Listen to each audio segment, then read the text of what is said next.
बिस्मिल्लाहिर्रहमानिर्रहीम अस्सलाम वालेकुम।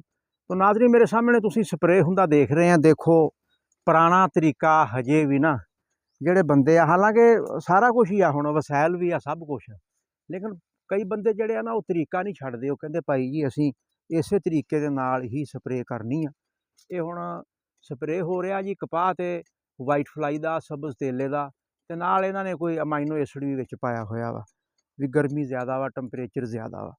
अच्छा ग्रोथ माशाल्लाह नरमे दी अच्छी है, सोहना वा, ठीक आ अलहमदुलिल्ला। लेकिन यार तरीकाकार जिहड़ा ना वो थोड़ा जिहा बदलना चाहिदा वा। एक तां जिहड़ी है ना मशीन हुण जनरेटर वाली या चार्जिंग वाली, वो अच्छे तरीके नाल ना बूटिਆਂ ਨੂੰ थल्लों तक मूव कर दिंदी है, हिला दिंदी है।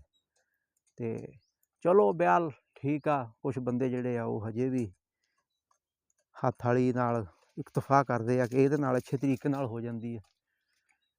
तो अज मेन फोकस मेरा यही है वीडियो का कि वाइट फ्लाई जी आ फ्लोनिका मिड पाई हुई है, तो जोड़ा है वा सब्ज़ तेला वो तो नाइट्रोजन परामा पा लिया, तो नाल जड़ा ना वो NPK इस्तेमाल कर लिया। ए कपाह जी देख लो, ग्रोथ भी अच्छी आ, हाइट भी चंगी है। तो अगर टिंडियां की गल करिए ना, तो टिंडे भी कोई 10-10 15-15 टिंडे जिहड़े आ ना वो बना चुकी है।